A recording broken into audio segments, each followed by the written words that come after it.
Chantal Aguilar es norteña de corazón y chilanga por convicción. Nació en Torreón, Coahuila, pero migró a los 17 años y la vida la llevó a habitar esta ciudad monstruo con la cual tiene una relación apasionada de amor-odio. Es, además, y sobre todas las cosas, mujer de letras. Estudió la licenciatura en literatura latinoamericana y la maestría en literatura mexicana. Sus temas de investigación están orientados a la escritura de mujeres desde una perspectiva feminista que explora los discursos alrededor de los cuerpos femeninos, la violencia y las relaciones de poder existentes bajo el sistema patriarcal. También ha desarrollado proyectos de escritura creativa sobre la feminidad y la relación que las mujeres establecen con su sexualidad y sus cuerpos. Desde hace 10 años se reivindica como feminista bisexual y como parte de su experiencia activista, ha acompañado tanto a mujeres víctimas de violencia intrafamiliar como mujeres que deciden abortar, brindándoles información y contenido emocional. Por último, es una loca amante de los gatos, pero desgraciadamente se ve en la necesidad de amarlos de lejos porque es alérgica. Desea en un futuro recibir tratamiento médico para poder adoptar un Michi gordo y naranja que sea su fiel compañero de vida.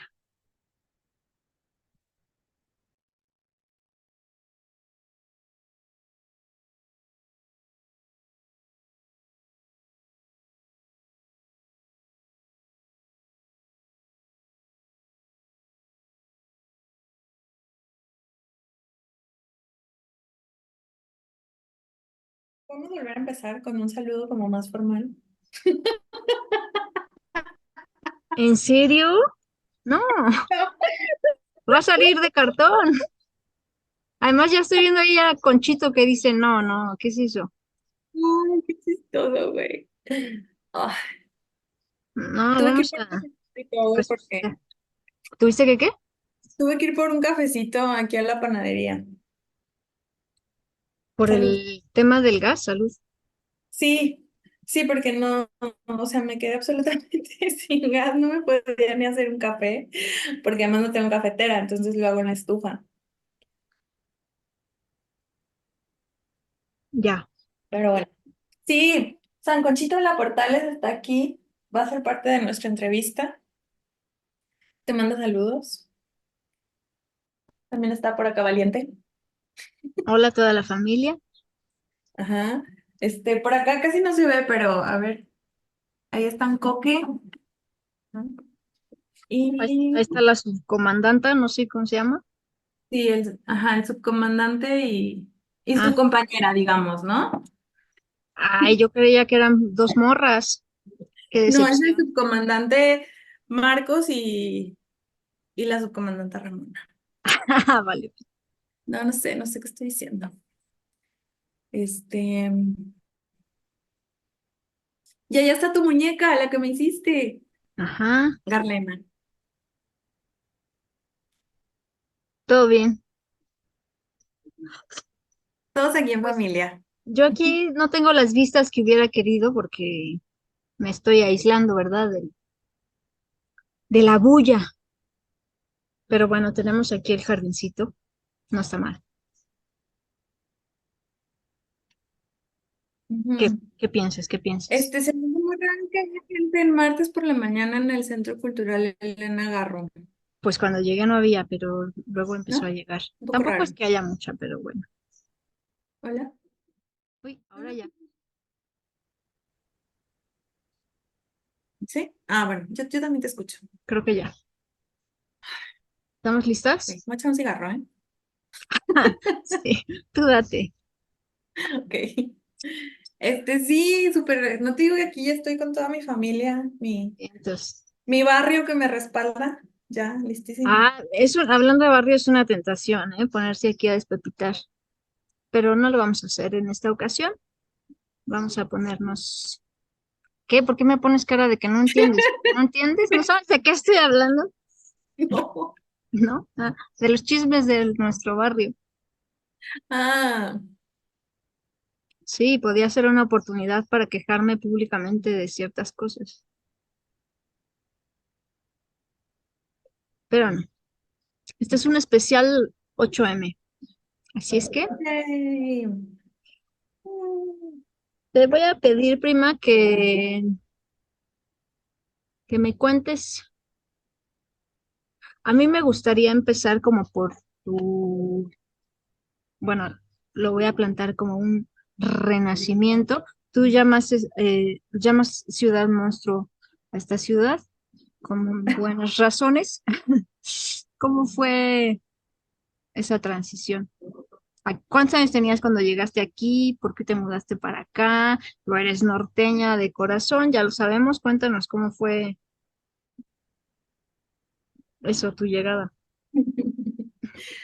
¿Cuántos años tenía cuando llegué acá? Tenía 18 años. Ajá. Porque vine para estudiar letras, porque en Torreón no existe la carrera, la licenciatura en literatura, al menos en esa época, no sé si ahora ya exista. Entonces, las opciones eran Monterrey o Ciudad de México, o Guadalajara. También en algún momento mandé solicitud, hice examen para el ITESO, creo, en Guadalajara. Ay, fue hace tantos años. ¿Y Sí, por qué elegiste? ¿Elegiste la Ciudad de México o fue lo que te tocó? pasen los tres, ¿eh? O sea, me fue bien. Ay, Sí, en Guadalajara no era para letras, era para filosofía y ciencias sociales, así se llama la carrera. filosofía y ciencias sociales. En Monterrey era en la Autónoma, ajá, y en Monterrey era en la Autónoma para letras mexicanas, que mira, finalmente fue en lo que terminé. Y, y en donde sí estudié, que fue en la Ibero, era literatura latinoamericana. Y el tema, varias cosas. Primero, yo lo que quería era irme al norte. Quería Ajá. como ya salir de esa zona. Cuando dices el Y norte, cuando lo dices el más, norte, espera, cuando dices el norte, ¿te refieres solamente a la geografía o algo del norte que ya no querías? pues geografía implica también cuestiones culturales. O sea, yo quería vivir otras cosas, como, sí, otras Algo cuestiones diferente. culturales. Ajá. Y, em, ¿Y qué? Ya se me fue la onda. Prende tu Me pasa mucho cigarrito. esto, perdóname. Espérame. Bueno, Ay, claro, Monterrey era como la opción más obvia porque, pues, de hecho, mucha gente que es de Torreón se va a estudiar o se va a trabajar a Monterrey, pues es como una de las zonas em, como culturalmente más importantes del norte, ¿no? Es como capital norteña, por así decirlo, al menos del noreste. Entonces mucha gente se va hacia allá. Y yo no quería hacer lo que hacía todo el mundo, yo quería otras experiencias. Eso por un lado. Mis papás, bueno, mi papá particularmente también estaba como contento con la idea, o más bien como que me decía que en la Ciudad de México quizá tendría más posibilidades dadas las circunstancias de lo que estaba queriendo estudiar, ¿no? O sea, como diciéndome, a ver, mija, si ya te vas a meter en esos problemas, mejor vete a un lugar métase muy bien. grande, ajá, en donde tengas mayores posibilidades de trabajo porque va a estar cabrón. O sea, como que él ya más o menos lo veía venir. Y luego, pero mi papá estaba como como con la presión de que me viniera acá, porque también en el medio de todo el chisme es que yo tenía un novio y ese novio se acababa de ir a Monterrey a trabajar. Entonces, claro, mi papá no quería que yo me fuera con el novio a Monterrey. Ay, gracias al novio. Sí, em, eso por un lado. Y después, por otro lado, terminando la prepa, yo hice un año de trabajo social voluntario.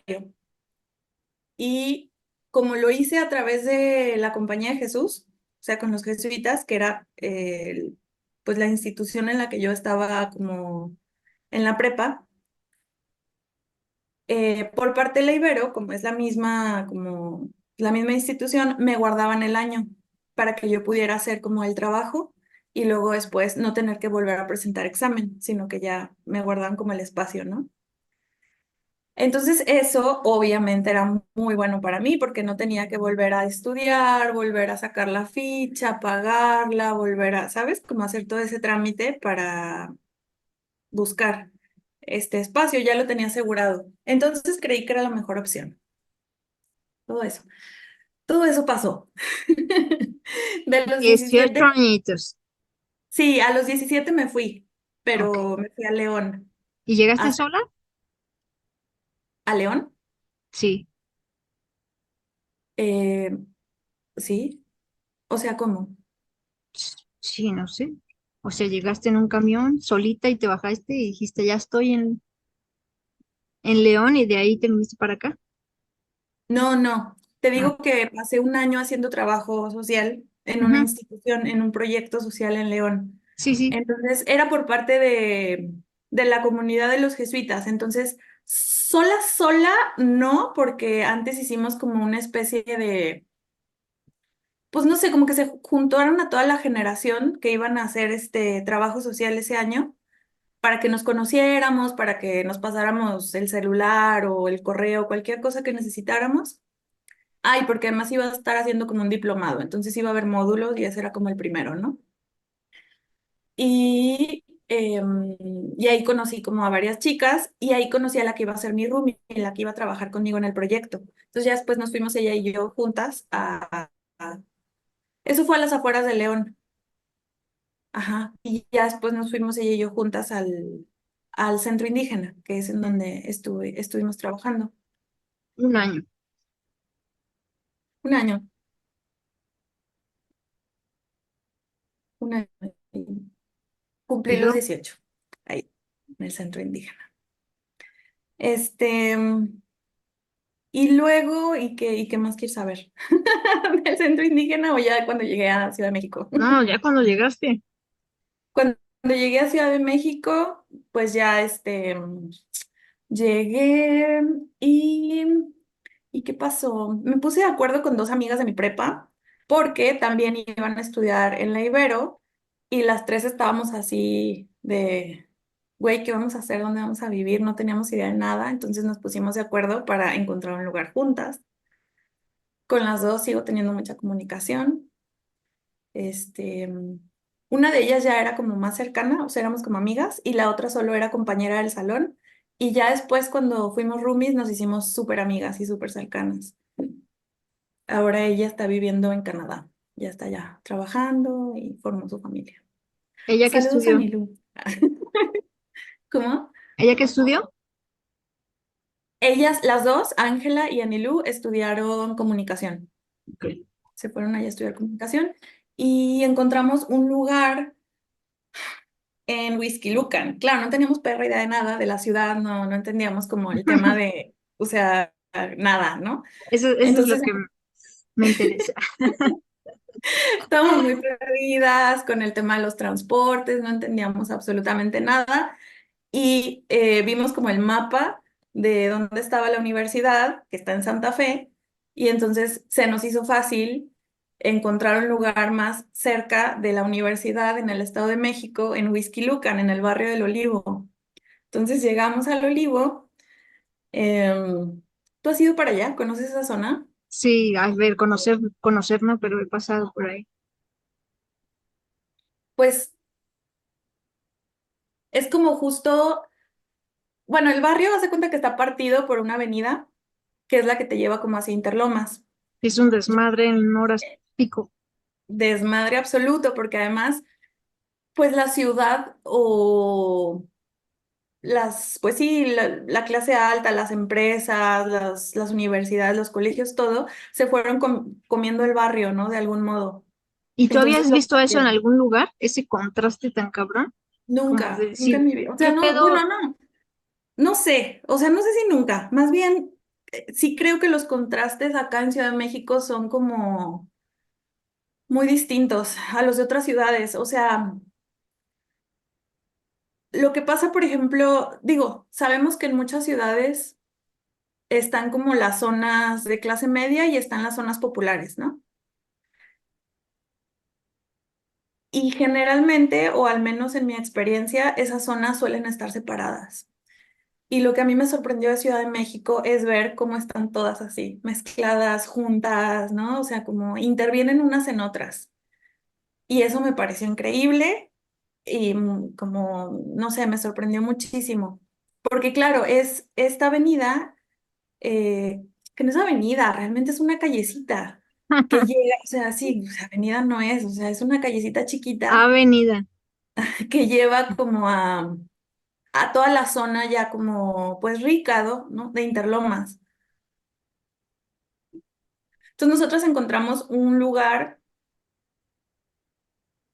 también esas cosas que solo pasan acá, rarísimas, de como una casa de una señora que construyó departamentos en su jardín. ¿Por qué no?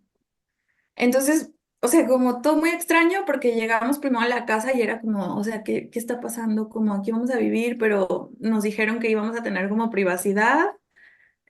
O sea, como que no entendíamos muy bien y todavía no terminaban de arreglar los departamentos de atrás del jardín, entonces los primeros meses nos tocó estar ahí conviviendo con la señora y con su familia.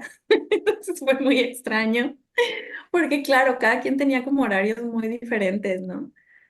Y la señora ya estaba grande, pero bien, la verdad nos la pasamos bien y ya después nos fuimos como a los departamentos que estaban detrás del jardín y ya, ¿no? Como que nos pusimos de acuerdo para hacer nuestras reglas. Ah, todo ese tiempo solo había dos habitaciones, entonces sorteamos para ver quién le tocaba habitación sola y quién iba a tener que compartir. Todo un drama para ¿Y eso. qué te tocó, Santi? Me tocó, el primer semestre me tocó compartir y el segundo semestre me tocó ya cuarto sola. Era muy feliz por cuando ya tenía mi cuarto sola. Porque A claro, ver, en León además había compartido habitación con otras dos, primero con una chica y luego llegaron otras dos y se fue una.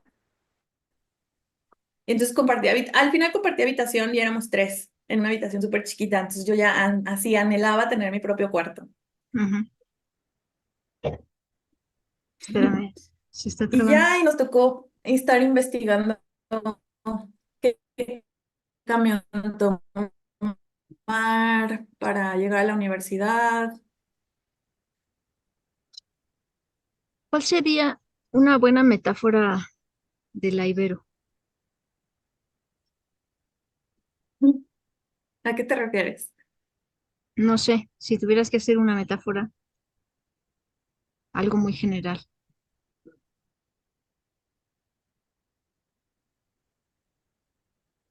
muy difícil. Sí, es un espacio universitario difícil de explicar, o al menos en mi experiencia así fue. Yo nunca había estado como rodeada de personas con tanto dinero, por ejemplo. Ujú. De personas como, pues sí, con tantos privilegios como sociales y económicos y con tanta inconsciencia sobre ellos. Porque claro, es su normalidad, Sobre entonces, sus privilegios, ¿quieres decir? sí, sí, sí, porque pues es lo que, ¿no? O sea, viven y es en donde están y en lo que siempre se han rodeado, entonces como que en muchas ocasiones no se cuestionan. Al menos yo lo veía como con mis compañeros y compañeras, como que no había mucho cuestionamiento sobre esos privilegios que tenían o esas facilidades que tenían, ¿no? De tener coche propio, de tener trabajo doméstico en sus casas, de poder comprar libros, ¿no? O sea, como sí sacaban copias, obviamente todos sacábamos copias, pero si tenían como la posibilidad de comprar el libro, pues preferían hacerlo, si iban a la librería y, ¿sabes? O sea, como ese tipo de cosas. Pues de tener siempre como en casa alguien que les resolviera como todas las cuestiones domésticas, o sea, alguien que les lavara la ropa, que les hiciera de comer, como enfocarse exclusivamente a sacar la carrera, y a estudiar, pues es un privilegio que no todas las personas tienen en este país, ¿no? Entonces, Ujú. y pues sí, en ese sentido es como, para mí fue complicado como entrar en ese espacio, en esa burbuja. ¿Conociste ahí también a lo mejor algún buen profesor o maestra? Sí, sí, tuve como muy buenos profesores a lo largo de mi carrera, que les agradezco muchísimo. Em, muy, muy pacientes con,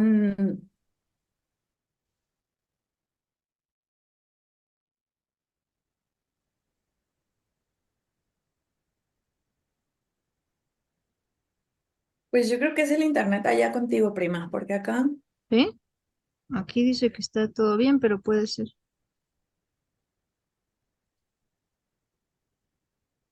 A través del feminismo. es que también hay muchos ruidos acá en mi barrio. Em, sí, o sea, mi paso por la licenciatura, yo estudiaba literatura latinoamericana, entonces era como muchísimo más general. Claro, tuve materias de literatura mexicana, pero en realidad yo estaba más clavada con la literatura argentina, Ujú. estaba más clavada con eso y de hecho también por eso me fui a hacer la estancia académica después a Buenos Aires, terminando la carrera. Y, em, y en Buenos Aires estuve como formando parte de espacios políticos feministas dentro de la UBA y también fuera de la UBA. Y de algún modo fue como un despertar más del feminismo desde la acción directa y desde como el activismo. Como que ya había tenido como, no, ya había leído El cuarto propio de Virginia Woolf en la licenciatura, ya había tenido como acercamientos al feminismo desde la crítica literaria o desde las letras, pero en Buenos Aires fue como dejar lo teórico y empezar como con lo práctico, ¿no? Y después llegando a, bueno, terminé como igual mi año, vivía ya en Buenos Aires un año, regresé, hice mi servicio social otra vez en el mismo centro indígena en donde había trabajado antes de la universidad y ahí estuve año y medio En la en misma León, sede, o sea, te fuiste a León. Ujú. sí, en la misma organización. O sea, quise hacer mi servicio social en la misma organización en donde ya había trabajado. Porque pues le tenía cariño, quería volver a ver quería volver a ver a la gente, quería como reconectar con el espacio. Y ahí, mi proyecto fue hacer entrevistas, mi proyecto de servicio social fue hacer entrevistas porque iba a haber un reestructuramiento dentro de la organización. En ese espacio antes vivían, funcionaba como albergue y también como centro cultural y había una escuela. Y entonces en ese momento iban a dejar de vivir las personas ahí dentro de la organización. Entonces la directora estaba interesada en como rescatar las memorias de esas personas antes de que dejara de ser como albergue, ¿no? Bueno, albergue, entre comillas, realmente, o sea, es que suena como muy raro albergue, porque más bien era que había casitas dentro de, ¿no? O sea, Una comunidad. cada familia tenía sus casitas. Sí, era más bien una cuestión más como barrial, popular, ajá, como comunitario. Pero bueno, habían decidido que ya no iba a funcionar como vivienda y que iba a ser más, como un centro educativo. Entonces empecé a hacer entrevistas para recuperar las memorias de cómo, desde las primeras personas que habitaron ahí el espacio, los primeros que pusieron ladrillos para hacer la capilla, em, y hablar sobre justo los cambios. Me interesaba también explorar como la percepción que tenían las personas en su vivencia o en su experiencia migratoria, ¿no? Yo Ujú. también había sido migrante, entonces como que me interesaba saber cómo ellos vivían ese tránsito después de estar en sus pueblos a llegar a una ciudad industrial como León. Entonces, em, empecé a hacer esas entrevistas y bueno, cuestiones migratorias y también de género, ¿no? O sea, como por ejemplo las mujeres después de estar en los espacios de campo vivían el espacio citadino. O sea, cómo era el choque cultural, si ya no tenían como por ejemplo muchas opciones para estar con los niños por tener que salir a trabajar y vender sus artesanías, si ya no tenían forma para cocinar. Hice como un conjunto de memorias y ya después me quedé trabajando en la biblioteca. Gestioné una biblioteca dentro de la escuela porque los niños no tenían un espacio de biblioteca. O sea, a ver, sí tenían, pero era un espacio como dentro de la capilla compartido. Entonces, los niños no trabajaban, los niños se quedaban en la comunidad. Y era como, em, Que digamos que para fines institucionales sí, pero en la realidad sí salían. Sí salían a acompañar a sus papás a trabajar y vendían también algunas artesanías, vendían flores, sí, se hacían como trabajos, pero el compromiso era que si vivían ahí, tenían que ir a la escuela, no podían faltar a la escuela. Era como una especie de compromiso y responsabilidad. Entonces, yo ya me fui como al área educativa y me di cuenta que no había como un espacio independiente de la biblioteca, te digo, estaba como dentro de la capilla. Y dentro de la capilla estaba también un salón de computación, o sea, era todo, era así como el salón multiusos. Vamos a rezar por las mañanas y en las tardes vamos chatear. Y entonces, bueno, ya me tocó como buscar libros de donación, clasificar, catalogar, etiquetar, todo desde cero, desde conseguir incluso como los libreros, ¿no? Pintar, guacales, todo así. Ordenar ya los libros y después arrancar como con una especie de taller de lectoescritura para presentar ese espacio, porque era un espacio completamente ajeno y desconocido para ¿Y los era niños y las niñas. exclusivo para niñas o también para los adultos? Pues estaba dentro de la escuela, Ah, ok. entonces estaba pensado para los niños y las niñas de la escuela, pero también pensamos como en hacer, por ejemplo, un librero que fuera muchísimo más em, abierto a que los jóvenes y los adultos de la comunidad o sea, que vivían ahí y no iban a la escuela también pudieran entrar.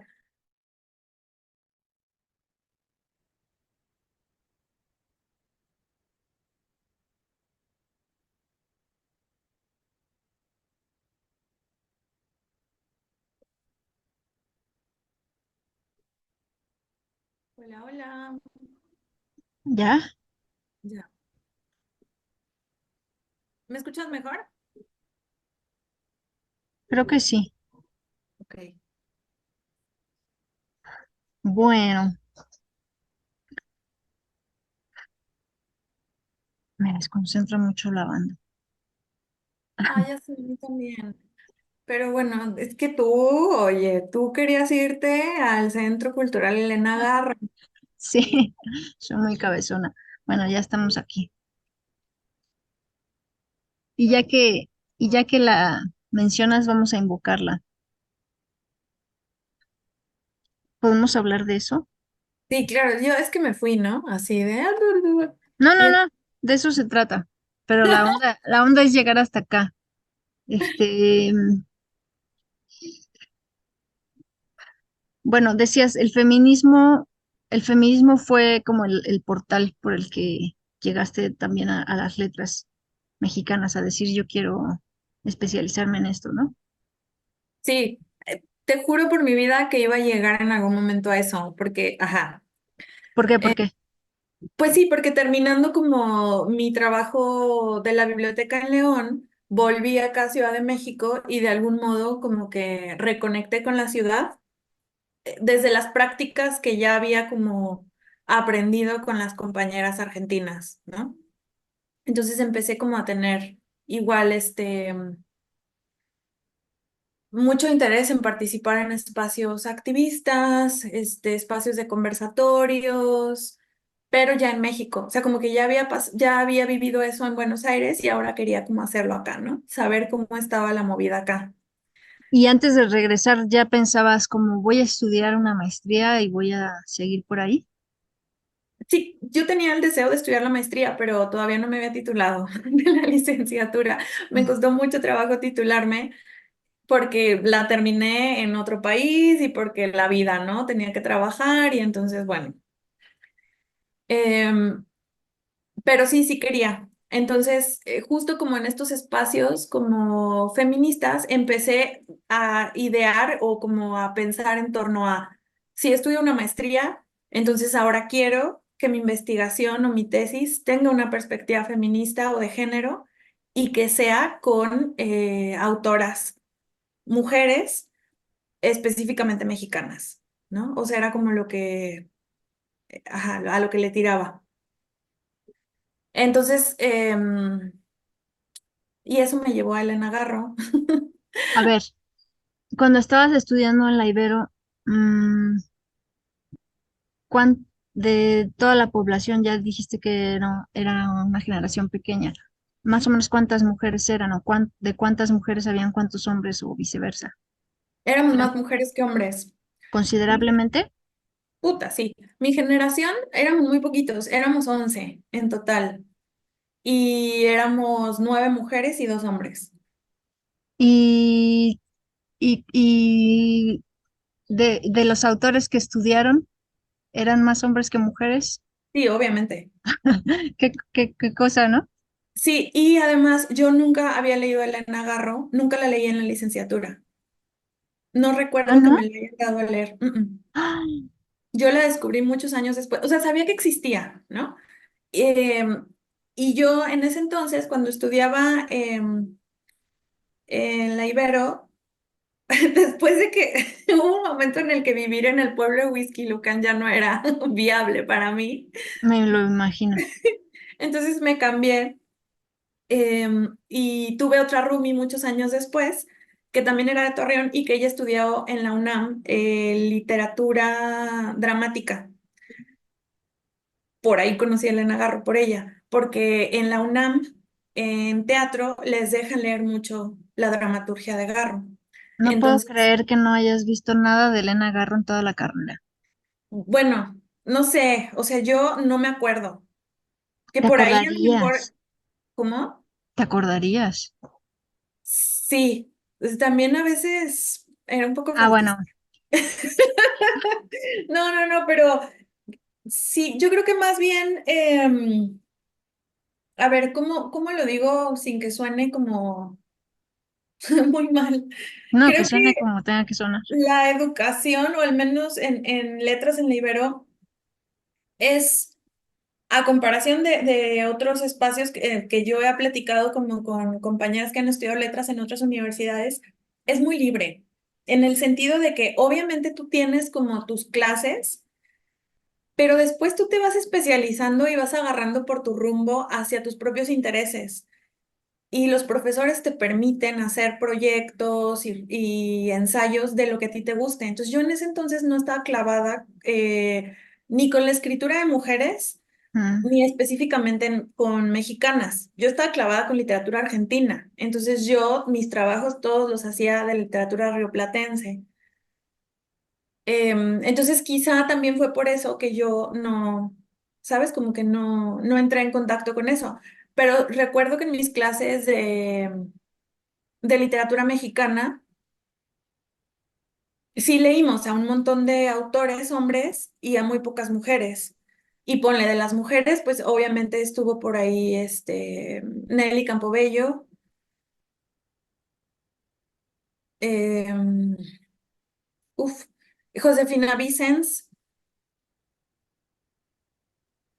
fue hace muchos años, Pero ya. entonces a mí eso me suena muy personal. No tiene sentido que hayan incluido, por ejemplo, a Josefina y no a Elena Garro, por Dios.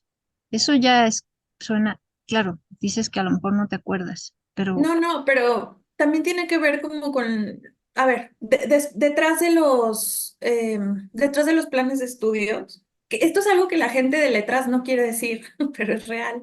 Detrás de los planes de estudios, por supuesto que hay un discurso político de por medio. claro, claro, y es la historia de Elena Garro ser silenciada, ¿no? ¿No sientes que es como que ya, como que eso se ha alargado demasiado?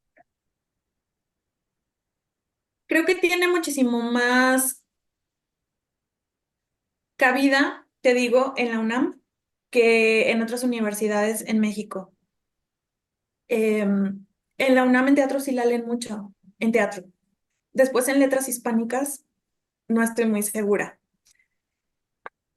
Pasa que la literatura de Elena Garro, las obras de teatro, son menos políticas o tienen como menos discursos sociales. Bueno, no quiero decir así como de manera tajante que tienen menos discursos sociales, porque la verdad es que también es un teatro muy social en muchos aspectos, ¿no? Pero también tiene que ver con que ese tipo de obras fueron escritas en su juventud.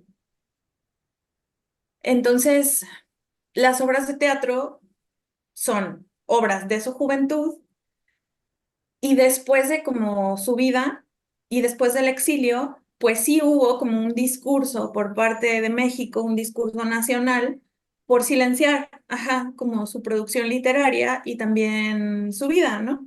Ujú. Entonces, durante muchos años, la narrativa, que fue lo que escribió después, no fue tan leída y no se diga la poesía. Muy pocos conocen la poesía de Elena Garro. De hecho, yo he leído muy poco. O sea, en realidad descubrí que existía hasta hace relativamente muy poco. Pero sí, lo que se suele leer más de ella es teatro.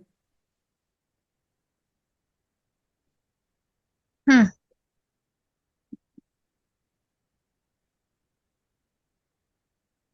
¿Nos puedes platicar un poco de tu tesis? No sé. ¿No No sé sabes? si pueda. ¿No sabes si quieras o si quizá, No pero sé si lo logre. ¿Qué quieres saber de mi tesis? mm, Es que dinos no quiero así ser en gen... aburrida. Ay, pero ¿qué te importa ser aburrida? Bueno, Me lo estás contando a mí, ya sabes que a mí sí me interesa. sí. ¿Qué me ibas a decir? Nada, que así como en general, ¿de qué va tu tesis? ¿De qué hablas? ¿Cuáles son los temas principales? Los temas, ha cambiado mucho mi tesis. Desde que la empecé a escribir hasta ahora ha sido un proceso caótico. Em, Como tiene que ser, ¿no? Según sé. bueno, habrá quienes lo lleven con mejor organización. En mi caso no fue así. Pero em, ahora digamos que estoy explorando cuestiones de feminidad y violencia en su narrativa. Mm, y la manera en cómo la literatura fantástica es o pudo haber sido en ese momento histórico una estrategia para las escritoras mujeres para hablar sobre fenómenos sociales y políticos que de algún modo no podían plantearse desde el realismo. Es decir, para mí, la literatura fantástica es una estrategia de resistencia política. Y en el caso de las mujeres, esa resistencia se materializa en poder tocar temas que tienen que ver con violencias que viven las mujeres, ¿no? Por su condición de ser mujer. Y que dados los, digamos, recursos sociales de la época, no podían ser expresados de otra forma que no fuera a través de lo fantástico o lo real maravilloso y la imaginación. Era muy difícil. Porque estaba muy condenado, eso, porque no había Por- que hablar. porque estaba condenado, pero sobre todo porque no había como, incluso antes de que estuviera condenado, pues no había como mucha conciencia social sobre el tema. Con esto no me refiero a que las escritoras no fueran conscientes de su género. Creo que sí lo eran, pero no había las posibilidades que tenemos hoy en día para poder hablar en términos de violencia de género. Ni siquiera el término estaba acuñado como tal. Entonces, las mujeres siempre hemos resistido y siempre hemos encontrado estrategias para hablar sobre lo que nos compete. Y esas estrategias en el terreno de la literatura han sido a través de las formas literarias, a través de los géneros, a través de los procedimientos estilísticos, las figuras retóricas que se utilizan. Em, Hoy en día, para mí, me parece que las estrategias, por ejemplo, son la autoficción, ¿no? Para poder hablar sobre cuestiones igual, ¿no? Que tienen que ver con nuestras experiencias de vida, con nuestras vivencias en torno a la violencia, en torno a momentos traumáticos, etcétera, ¿no? Que es un género que, si bien no es como nuevo, pues está siendo mucho más utilizado por las mujeres, ¿no? Porque es el espacio en donde podemos explorar esos temas. Y así como hoy en día está siendo la autoficción un espacio para las mujeres, pues creo que la literatura fantástica a mediados del siglo XX fue el espacio para las mujeres para poder explorar un montón de temáticas que dentro del realismo no se podían expresar, porque las condiciones sociales y políticas no lo permitían en ese momento determinado. Hay muchos antecedentes, o sea, si nos ponemos así como muy estrictos, em, para empezar, el realismo mágico es una categoría editorial. No, o sea, como que tiene que ver con esta etiqueta que le pone el mercado editorial a muchos de los autores del boom latinoamericano, que también es una categoría editorial, para poder vender, ¿no? En un mercado, pues que eso estaba teniendo como una explosión de literatura latinoamericana en ese momento. Dentro de las letras no hablamos mucho de realismo mágico, sino que hablamos de literatura fantástica, literatura de lo real maravilloso, literatura de lo insólito. No me acuerdo cuál es la otra categoría, pero hay como estas distinciones, ¿no? Y todas son como, digamos, hermanas. O sea, como que a veces es difícil encontrar cuál es cuál, Ujú. pero hay como este tipo de, no quiero llamarle metodología, pero ya como explorando la obra y haciendo el análisis, pues te das cuenta si está dentro de lo real maravilloso o más dentro de lo fantástico. Pero digamos que son como líneas muy cercanas, ¿no? ¿Podrías poner algún ejemplo, como de algún cuento quizá de Elena Garro? Que digas, mira, este cuento es esto, por esto y por esto. ¿Me El explico? cuento de la culpa es de los tlaxcaltecas, que ya se ha abordado muchísimo, Ujú, pues es literatura fantástica, porque hay una irrupción como de un mundo que no pertenece al mundo de la realidad, por así decirlo, ¿no? O sea, como empieza en un momento histórico muy, como en el presente, en ese momento, que serían como los sesentas, ¿no? Por ahí. Y después hay como un viaje, entre comillas, en el tiempo, pero no está planteado como un viaje, porque entonces sería ciencia ficción, sino como una irrupción de ese otro tiempo del pasado, el pasado colonial, o el pasado, no, pues no colonial, más bien de la conquista, que llega como al mundo moderno. Entonces, esa irrupción de ese otro tiempo que no corresponde como a lo que empiezas a leer o al contrato de verosimilitud que realiza como el cuento con el lector, esa irrupción es lo que determina que sea fantástico. ujú. Y hay muchos antecedentes de esto, o sea, antes de Gabriel García Márquez, por responder tu pregunta, pues ya teníamos a Pedro Páramo, ¿no? Por ejemplo, Juan Rulfo. Eh, entonces, pues es como un debate ahí muy teórico y Muy también muy, mamón. sí, y también medio interminable, porque también dependiendo de cada época, eh, pues los críticos van a ir como abordando o leyendo las obras del pasado con otra mirada y con otros lentes, ¿no? Es parte del proceso de los Mm. análisis literarios y está bien, o sea, es necesario eso. Y, ajá, y entonces, bueno, también como antecedente, pues sí, ya estaba Los recuerdos del porvenir de Elena Garro. Que guarda muchísimas similitudes con Cien años de soledad, casualmente. Sí, de algún modo sí. Bueno, no es que no lo digo yo, pues lo he escuchado de gente que ha estudiado las dos obras y que dice, esto parece casi un plagio. Pero bueno, no nos desviemos, vamos a seguir hablando de tu tesis, si te parece bien. Ajá. ¿Por qué sería la fantasía o lo fantástico el vehículo ideal en esa época? Tiene que ver con que mucha de la violencia es sufrida, claro, psicológicamente, pero también por los cuerpos de las mujeres, o tiene que ver con una especie de desprendimiento de esta realidad física, o no tiene nada que ver con eso. ¿Qué dirías tú? Sí, puede ser, o sea, plantear como experiencias de violencia para las mujeres, para las escritoras, siempre ha sido, eh, que no quiero decir complicado, pero más bien como retador, ¿no? Porque vivimos en una cultura patriarcal.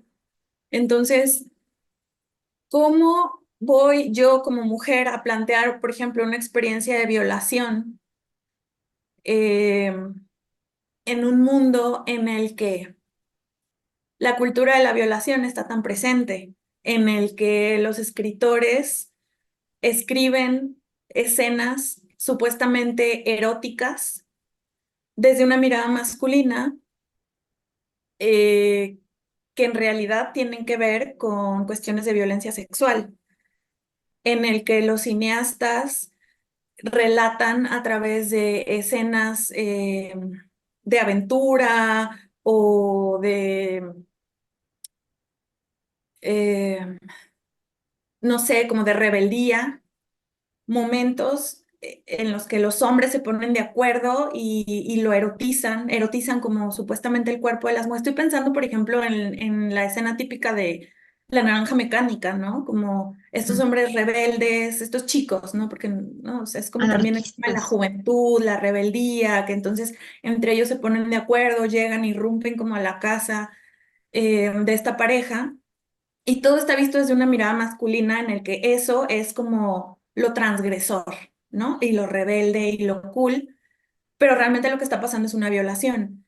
Entonces, el reto es cómo las mujeres ponemos de manifiesto eso, que efectivamente es violencia, y cómo lo hacemos de una manera en la que no sea, que tenga como el poder suficiente para que el lector o el eh, consumidor de esas narrativas, ya sea a través de series de televisión, cómics, videojuegos, películas, lo que sea, em, tenga como un impacto real en él y pueda generar esa conciencia, ¿no?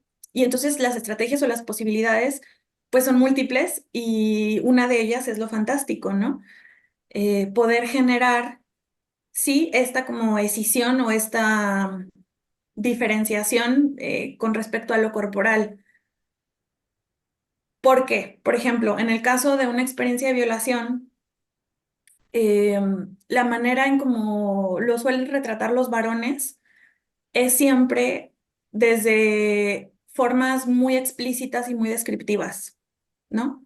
Estoy generalizando. Siempre Ujú. va a haber como muchas, eh,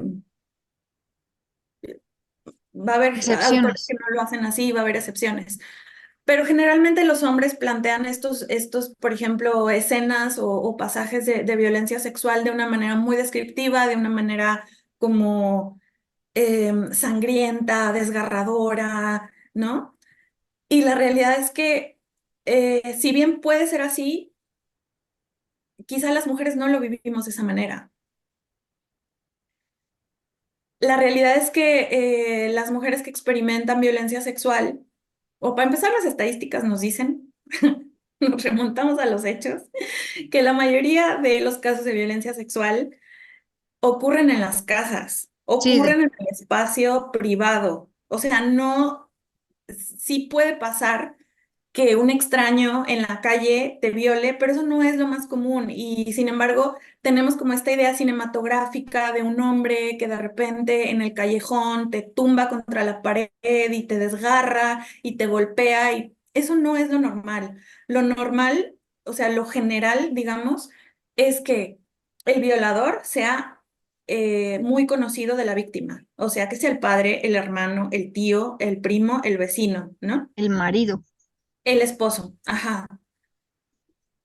Entonces, partimos del hecho de que vivimos en una cultura de género y en una cultura patriarcal en donde nos han hecho creer a través de esas imágenes que esa es la experiencia de la violencia, pero nosotras como mujeres sabemos que no es así.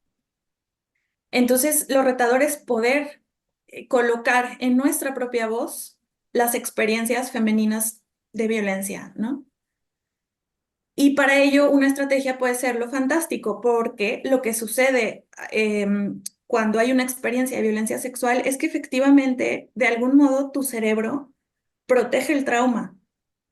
Entonces, de algún modo, tu cerebro se va o desprende como la situación de tu cuerpo. Y es una forma muy poderosa, las herramientas fantásticas para poder hacer ver eso, ¿no? Ujú, Plantear, por ejemplo, un momento en el que, no sé, haya una disociación y la víctima se salga de su cuerpo y vea desde afuera lo que está sucediendo.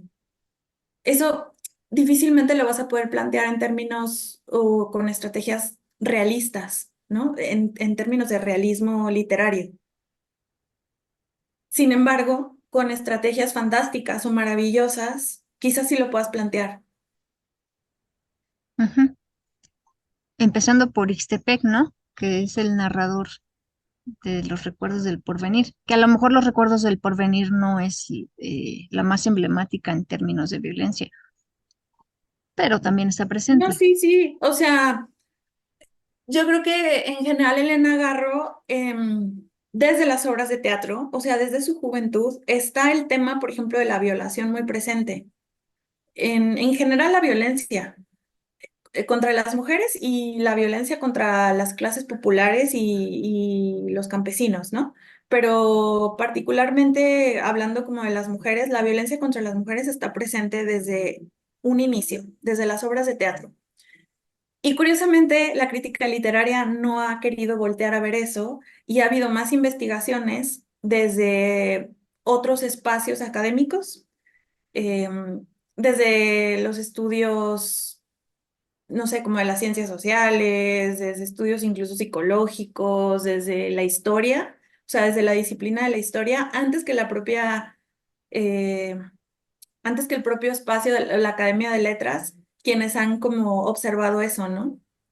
Pero está presente, o sea, desde obras de teatro como Los perros, que es como la más conocida de ella, pues en Los perros hay prácticamente un rapto al personaje de Úrsula, me parece se llama, que es una niña de 12 o 13 años, y los chicos del pueblo se ponen de acuerdo para raptarla, y lo que no se dice de manera explícita, pero lo que se da a entender es que la van a violar, o sea, que el chico que se quiere como casar, no sé si casar, pero como que la quiere, pues la quiere para violarla, ¿no?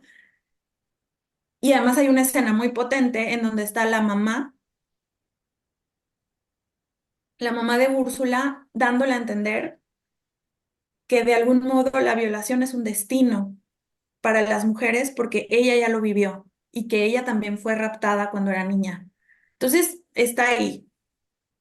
Em, Después está, ajá, como en el caso de los recuerdos del porvenir, em, pues también como el tema, ahí digamos que los personajes femeninos están como separados, ¿no? Están como las queridas del pueblo, que son las que permanecen como en el hotel. em, y Secuestradas también. sí, y las mujeres de bien, entre comillas, que son como las mujeres, pues como socialmente no mal vistas, ¿no? Que son como las mujeres que se casan y que se dedican al hogar y a la crianza. Y ahí obviamente hay como una referencia muy obvia a la separación de la vida pública y la vida privada que tienen las mujeres y en cómo socialmente, desde una estructura patriarcal, pues hay estos dos destinos que parecerían ser los únicos para las mujeres, ¿no? O te casas y tienes hijos y te dedicas al hogar y eres una ama de casa y una esposa, ¿no? Sí. O, O eres una eh, puta. ajá, o te dedicas al trabajo sexual. No hay como un medio, ¿no? Lo curioso y lo como bonito, me atrevería a decir, de esta novela es el cambio de rol que tienen las protagonistas de un espacio y del otro, ¿no? O sea, por ejemplo, Julia, que es como una de las queridas, toma la decisión, o sea, tiene agencia propia y decide que ya no quiere esa vida y se escapa, ¿no? Y en cambio Isabel toma la decisión que no quiere como la vida de ama de casa y se va al hotel. Es muy trágico, no lo voy a idealizar porque en realidad pues no es como que Isabel sea que haya tomado una decisión como muy bien pensada o que esa es como la vida que quiere, ¿no? Pues está atrapada como también en una estructura como de amor romántico con el general.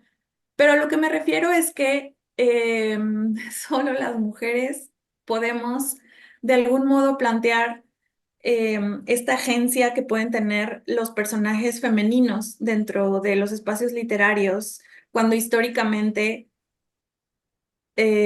los personajes femeninos vistos desde la mirada masculina, más que tener agencia propia o más que tener una psicología propia, han funcionado como objetos, ¿no? Casi como para cumplir con la meta o con las aventuras de los protagonistas hombres. Ujú. Y ahí creo que Elena además rompe con algo, o al menos lo desgarra un poco, eh, si bien refleja un cierto clasismo y hasta racismo, diría yo, en ella misma o en sus personajes protagónicos femeninos, también se ve que en algún punto eso, digamos que pierde importancia. Lo que es importante es el momento en el que las mujeres se ayudan unas a otras, ¿no? Se ven distintos cuentos y novelas. Y al mismo tiempo también se ve que entre los hombres se solapan sus cochinadas. Yo ahora estoy terminando de leer Reencuentro de personajes, nunca lo había leído. Ah, ¿qué tal? Madre mía, Está bárbaro, ¿no? qué Pero impresión. ¿qué versión estás leyendo? Porque sabías que hay un cuento antes. ¿Estás leyendo la novela, el thriller? Sí, estoy leyendo la novela. Bueno, a mí me llama mucho la atención cómo algunas cosas se nombran cuento cuando hay como a veces como tres cuentos que tienen una cierta continuidad, que por eso podría ser una novela. Pero bueno, ese es otro tema. Lo que me gustaría hablar es de... Espera, ¿qué está pasando? Helicóptero. Bueno, yo quiero decir algo, Sí. paréntesis. Creo que Elena Garro está muy consciente del racismo y del clasismo. No creo que sea casual que sus personajes los retrate de esa manera, porque, o sea, una cosa es como la vida de ella, ¿no? Y no me voy a meter en eso porque tampoco soy como biógrafa de ella, entonces no sé lo suficiente, ¿no? Ajá. Quizás sí fue una mujer muy privilegiada en muchas cosas, pero en cuanto a su escritura, me parece que es muy consciente y esos temas siempre los tiene presentes desde los personajes femeninos, pero también los masculinos. Lo que pasa es que la crítica literaria se ha enfocado más en ver esos personajes racistas o clasistas desde o sea, desde los personajes femeninos, pues por lo mismo, ¿no? Porque es desde una mirada patriarcal. Pero también hay muchos hombres, muchos personajes masculinos a lo largo de sus obras que son perversos y son Ah, clasistas. no, claro, claro. Y, bueno, lo que te quería contar es que antes de que existiera esa novela, realmente nació como un cuento. Esto es ya una ñoñería. O sea, hay un cuento previo a Reencuentro de Personajes. que fue como, digamos, el borrador ¿Cuál? para esa novela. ¿Pero se llama igual? No, se llama, ahora te digo, mira, lo tengo aquí. Es lo más tremendo que he leído suyo. Sí, a mí me costó mucho trabajo terminarlo. A ver.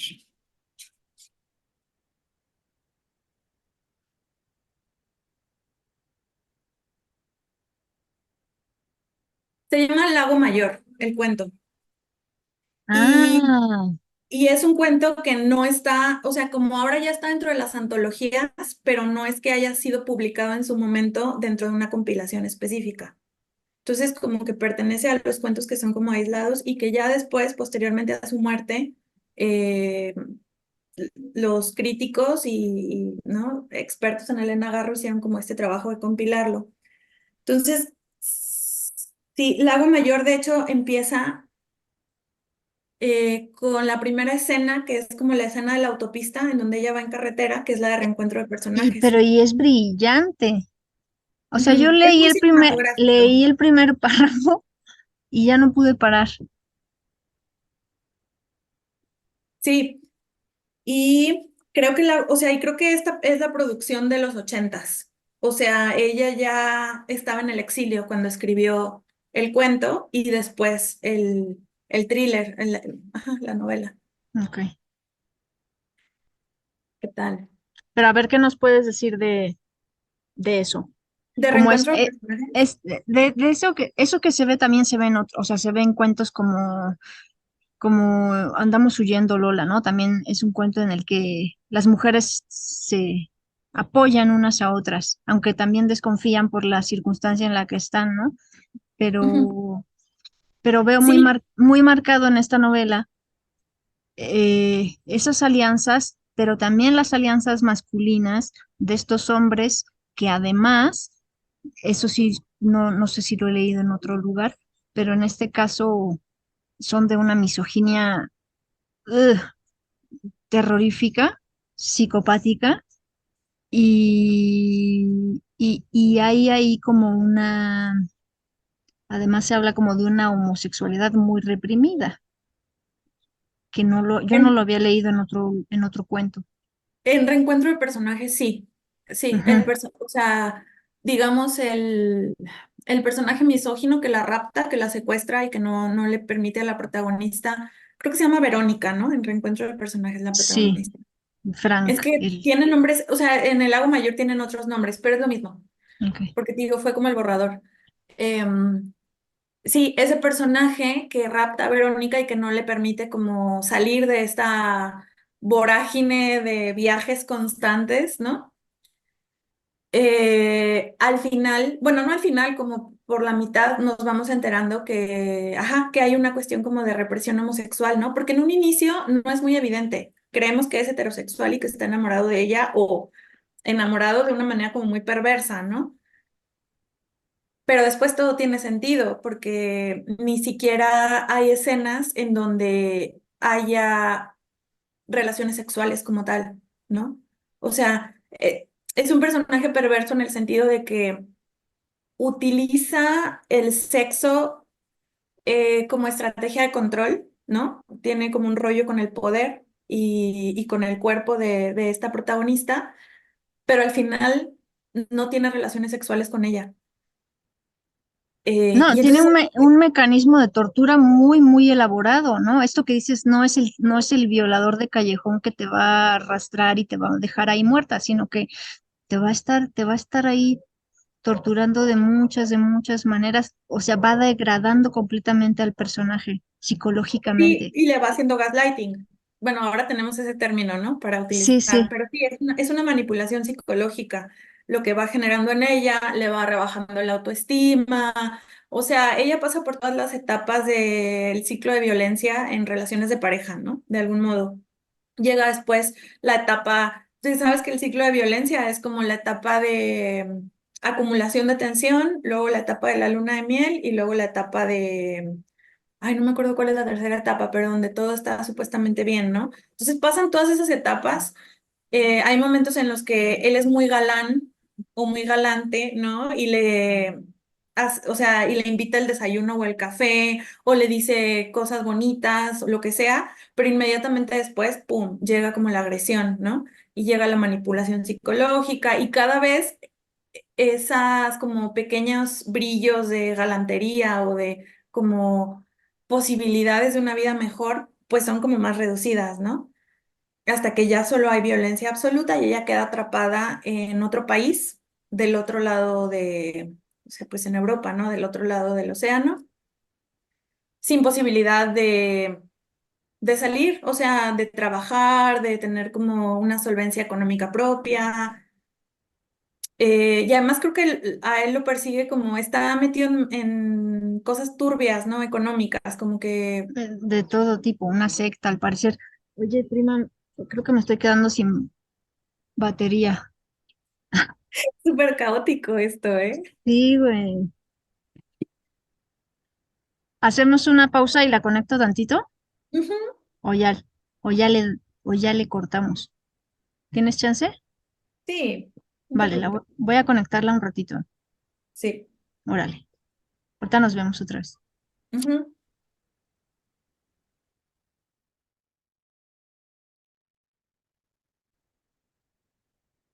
Ay, ¿Qué pasó?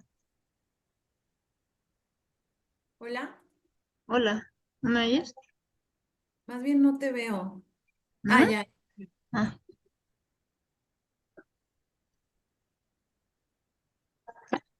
ah, Cada locación distinta del centro de Elena Garro. ajá, al rato ya me subo y Vas a vamos terminar, vas a terminar en la parte de arriba, entre los libros. o en la cocina. Ya.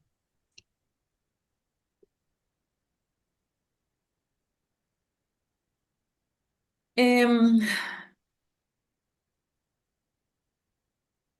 Ujú. entonces, Bueno, la... ¿te Sí, acuerdas? en conclusión, bueno, no en conclusión, pero para seguir con el tema, la violencia ha estado presente siempre en las obras literarias de Elena Garro, desde la violencia de género, específicamente, desde sus obras de teatro, sus cuentos y sus novelas anteriores y posteriores al exilio. Ujú. Bueno, al parecer el exilio es un antes y un después. En la novela, en esta novela en particular, lo que es un antes y un después, pues ella dice, mi infierno empezó, no sé si usa esa frase, no es textual, pero cuando me casé. Digamos, el personaje terrorífico es Frank, que es su amante y que es amigo del marido, pero varias veces durante la novela ella compara al demente este Frank con su marido y dice Ujú. repetidas veces que se equivocó, ¿no? Que cuando se casó su vida se fue,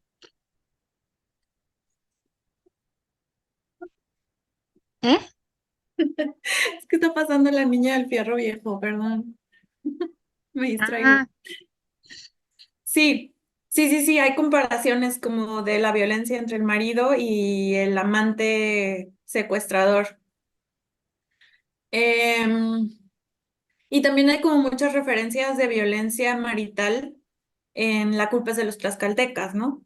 Por ejemplo, que es mucho anterior como a esta novela que de reencuentro de personajes.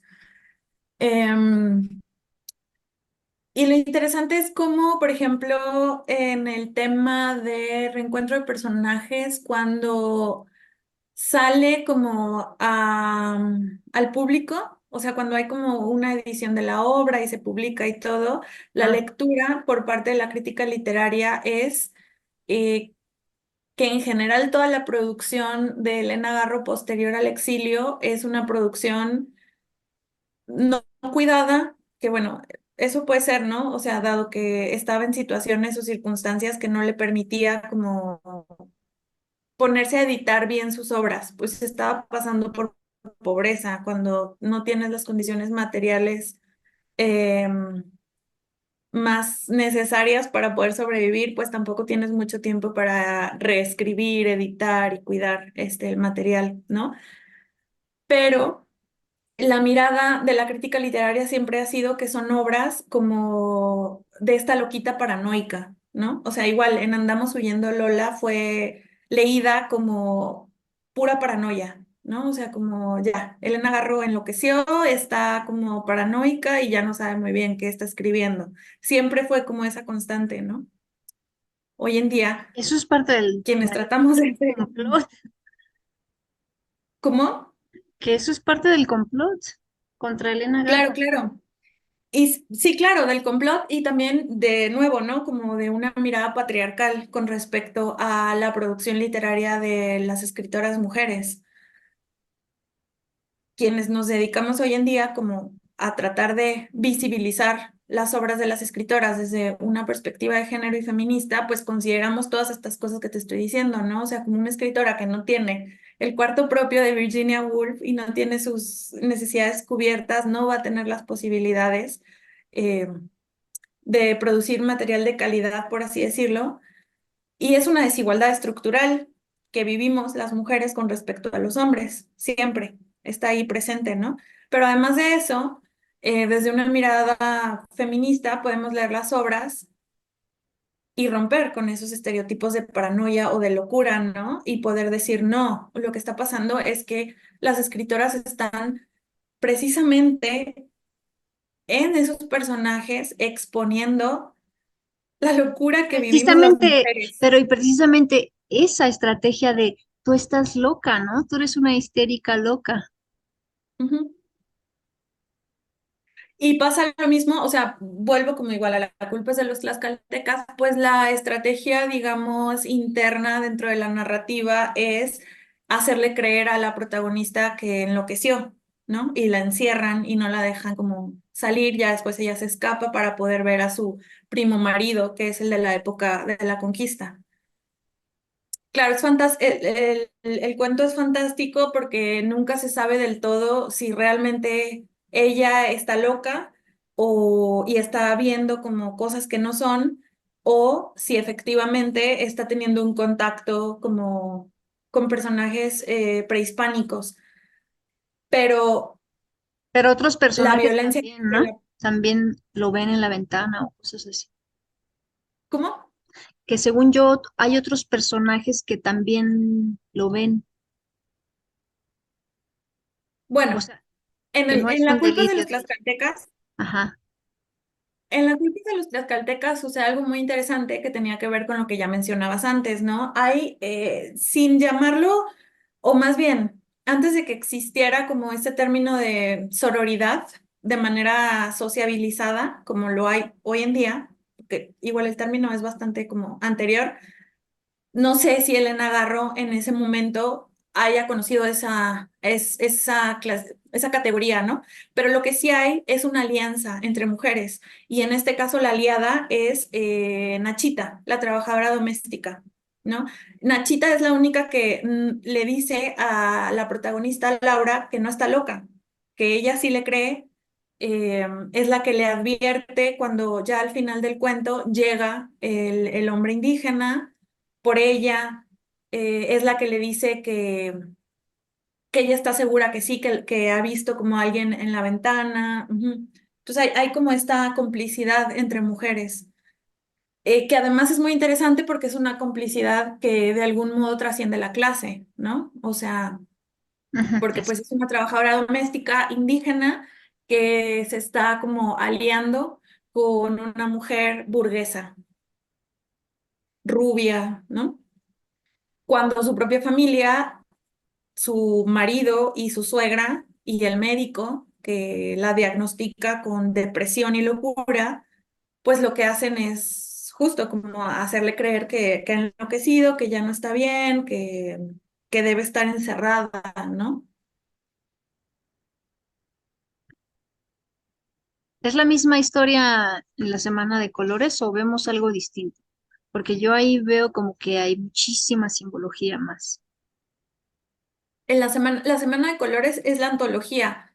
¿Te refieres al cuento específico de la semana de colores? Sí, al cuento específico, a toda, sobre todo a toda esta escena en la que las niñas llegan ya a casa de este hombre que no recuerdo cómo se llama, Don algo, y las puertas, los colores, precisamente lo que hay en cada cuarto, eso sigue siendo, se sigue considerando el mismo género. ¿Fantástico? Ujú. Mm, no sé. Así de bote pronto, o sea, tendría que analizarla. Bueno, piénsalo y De luego me bote dices. pronto creo que no. Creo que sería más real, maravilloso, pero no sé. Tendría que como observar bien y hacer un análisis. Pero sí hay mucha simbología, y también como referente a la religión, como con la Semana Santa, la semana de, la Semana Santa, la semana en la que Cristo muere. Y,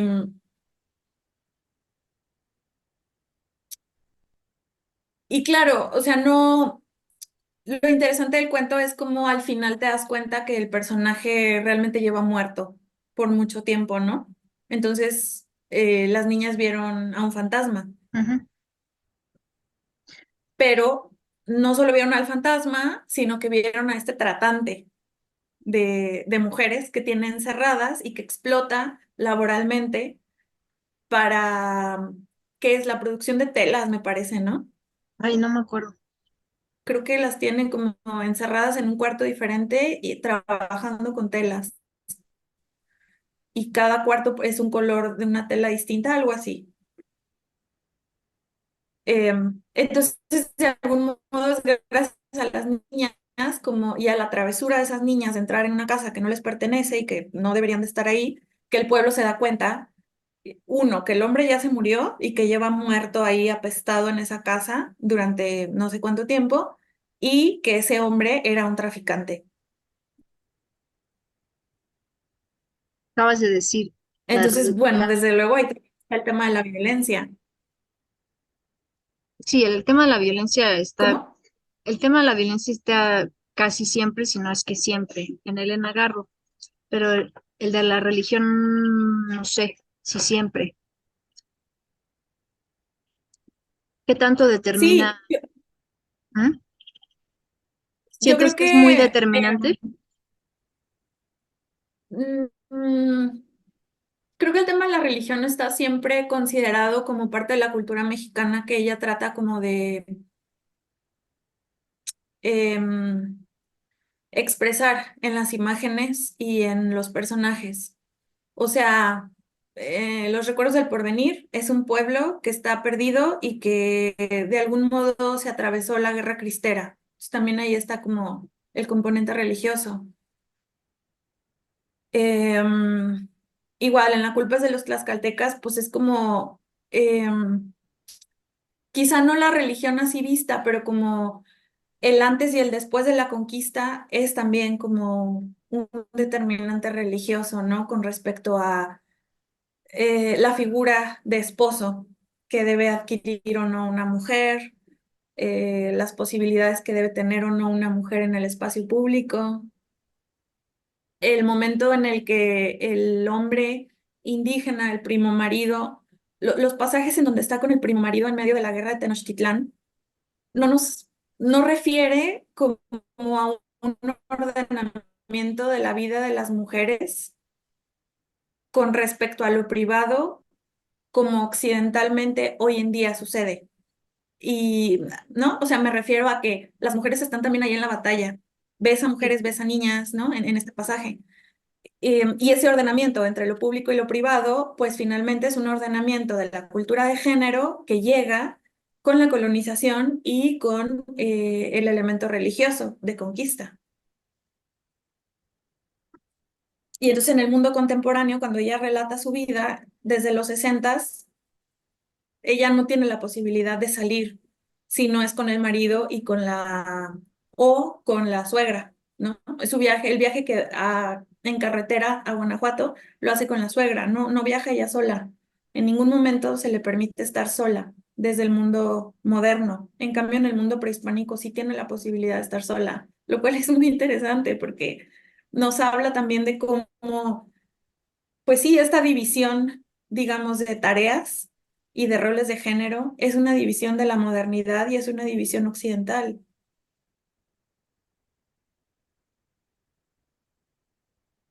No sé, no sé cómo va la tesis. No voy a meterme tanto, pero sí sé que también has estudiado a Inés Arredondo y que habrás encontrado algunas similitudes interesantes en su obra. ¿Se te ocurre alguna, por ejemplo?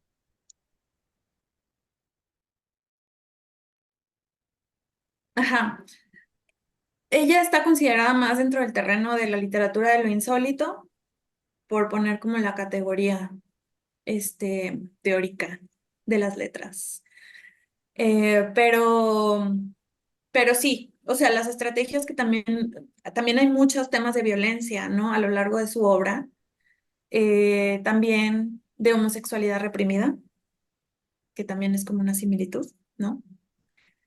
Ay, ahorita la verdad es que como no he revisado ese tema en particular de la homosexualidad reprimida, no recuerdo muy bien los cuentos que hablan sobre eso, pero Estío, me parece. No sé si De Estío. manera similar a lo que decíamos en Elena Garro, en los personajes masculinos y la misoginia que hay en estos, ¿o no? Creo que hay mucha perversión por parte de los personajes masculinos en la obra de Inés Arredondo. En ese sentido creo que sí es similar y también mucha misoginia. En cuanto a los personajes femeninos de Inés Arredondo, me parece que la resistencia es muchísimo más velada o menos explícita que los personajes femeninos de Elena Garro. En Elena Garro creo que los personajes femeninos toman agencia y, o sea, toman como el sartén por el mango y van con todo, ¿no? Y en el caso de los de Inés Arredondo, me parece que la resistencia tiene que ver no tanto con una confrontación, sino con cómo generan estrategias de supervivencia dentro del entorno que está perverso, que es macabro y que ya no tienen como mucha salida. Y esas estrategias no son necesariamente pasivas, sino que son quizá más intelectuales y más como de fortaleza emocional para poder sobrellevar esa violencia, pero es una resistencia. Em, y eh, bueno, no sé, o sea, también, por ejemplo, en el personaje de la tsunamita, ¿no? Luisa, justo, ¿no? Como se ve en este entorno de pueblo y familiar en el que la presionan para que se case con su tío, que ya es un viejo decrépito, así a punto de morir, rico, y para que le deje la herencia, ¿no? Después del matrimonio. Y ella pues realmente no tiene la posibilidad de decir que no. No puede decir que no. O sea, hay una presión social que no le permite eso. Em, Está la presión social, está también el tema de la edad, que es muy joven, no tiene como quizá las estrategias para poder confrontar directamente.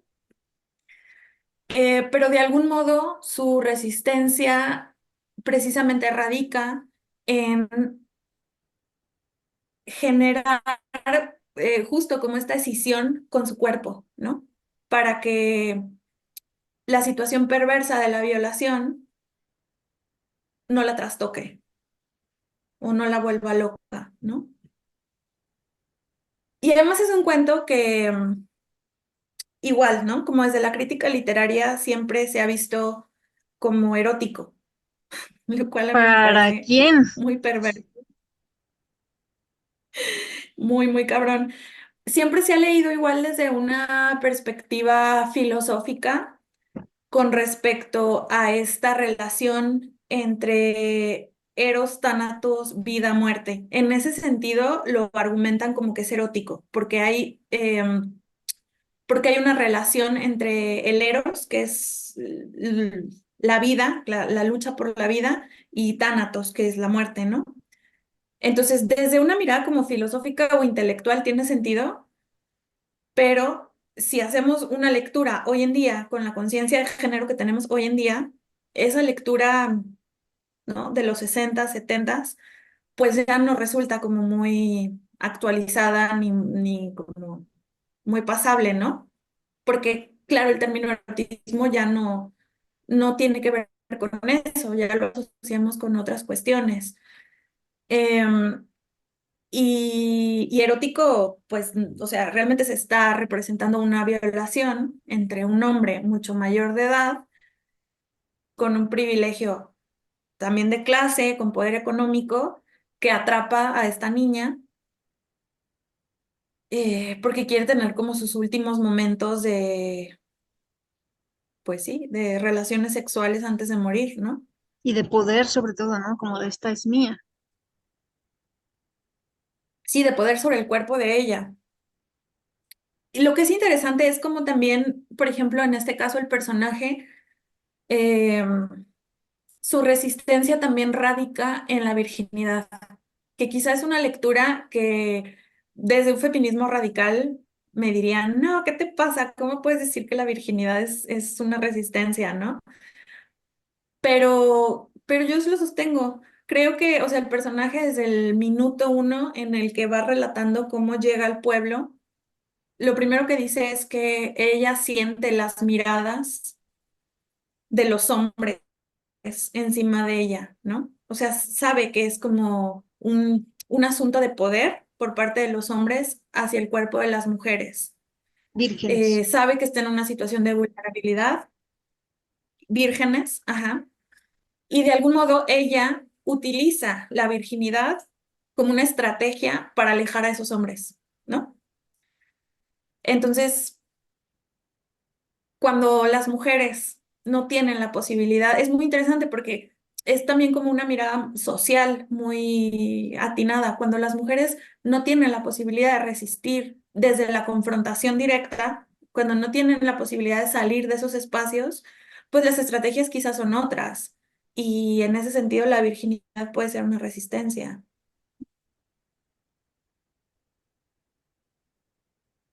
Y bueno, y además ahí en Inés Arredondo sí que sí está ahí el componente religioso mucho más evidente a comparación de Elena Garro. Esa sería como una de las diferencias, ¿no? En ese cuento precisamente. En ese y en otros. Como cuál, por ejemplo. ¿Te acuerdas de alguno? Em, es en donde el hombre lleva después a otro chico a tener relaciones sexuales y a tener tríos, pero no me acuerdo del título del cuento.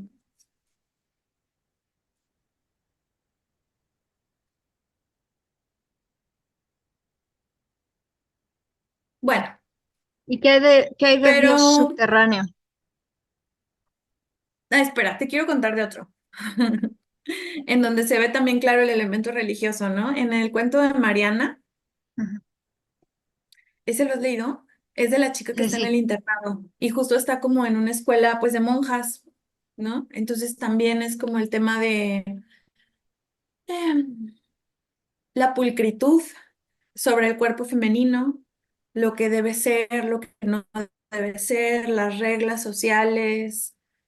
em, y a comparación del personaje, por ejemplo, de Luisa de la Tsunamita, que tiene como esta claridad con respecto a la virginidad como algo que ella necesita para separarse de los hombres y de la perversión del mundo y que no la toquen, pues en el caso de Mariana es todo lo opuesto. Ella no quiere ser virgen, ella está harta de eso y ella lo que quiere es tener experiencias sexuales, o sea, anhela eso. Entonces es como un contraste de personajes femeninos muy distintos, ¿no? En la misma autora. Mariana es rebelde, Mariana se ve a escondidas con el novio a pesar de que lo tiene prohibido, ¿no? Y lo desgraciado es que está en una relación de violencia de pareja, o sea, el novio la maltrata. Pero ella, para rebelarse a los estándares religiosos y sociales, digamos que encuentra en esa relación un escape a la libertad, al menos la libertad sexual, ¿no? Claro, lo que sucede es que como el novio ejerce violencia sobre ella, pues ese escape se ve mermado inmediatamente por violencia física y probablemente también sexual, aunque no es muy explícito en ese sentido. Ujú. Y creo que una de las similitudes en general de estas escritoras, o sea, como una latente, creo, de las escritoras de esta época es que los personajes femeninos en general tienen destinos muy desgraciados, ¿no? O sea, a pesar de las resistencias que tienen de distintas maneras, siempre tienen como finales muy, muy tristes, ¿no? Y en algún momento, una profesora, durante mi maestría, una profesora que se decía antifeminista y que no estaba de acuerdo con el ¿Te feminismo, decía? eh, ¿Se declaraba sí, antifeminista? sí, sí, ella era, ¡Ah! ¿En serio? ¡Qué se vergüenza! declaraba antifeminista y decía que el feminismo solo estaba para negarle el derecho a las mujeres a ser madres. Eso decía. Entonces, bueno, claramente la señora tiene mucha misoginia interiorizada que no ha podido detectar. Pero una de las cosas, una de las críticas que me hacía con respecto a las lecturas que yo hacía era que cómo podíamos pensar a estas autoras como desde una mirada feminista si realmente los personajes femeninos de sus obras siempre terminan o muertas o en las luminales terribles. Entonces, para ella, desde una mirada bastante simplista, a decir, no consideraba que pudieran ser referentes feministas, ¿no? Ni sus personajes ni las autoras, o que no se pudiera leer desde una feminista esas obras literarias. Lo cual me parece terrible, porque es no considerar nuevamente las condiciones sociales de género que tienen las mujeres dependiendo de la época en la que viven. Entonces, si una escritora tiene referentes masculinos con respecto a cómo debe ser un cuento y cómo deben ser los personajes femeninos, se va a revelar dentro de su escritura en cierta medida, pero después también va a tener que comprar esas otras formas, porque son sus referentes, es lo que conoce, es lo que sabe, es lo que consume y está en un mundo o en una época histórica en la que probablemente no puede hacer las cosas de una forma muy distinta, ¿no? Podríamos decir que entonces se revela con, con las dos Bs, ¿no? O sea, se revela el contexto en el del que está impregnada, pero también se revela contra ello. ¿O no te No es refieres a la eso? misma rebelión. ¿Eh? No, No es me la misma refiero, rebelión. o sea, me refiero a que la literatura, por ejemplo, de estas dos mujeres, revela ciertos matices, o no solo matices, sino manchas bien intensas del contexto en el que nacieron, crecieron y se desenvuelven, que puede ser el machismo, el clasismo, etcétera. Con V, o sea, eso se revela, se queda en evidencia, pero esto no impide que ellas se rebelen con B de burro contra esos mismos parámetros. Ah, sí, claro, estoy de acuerdo en lo que dices, no, no lo impide. Pero a lo que me refiero específicamente es que,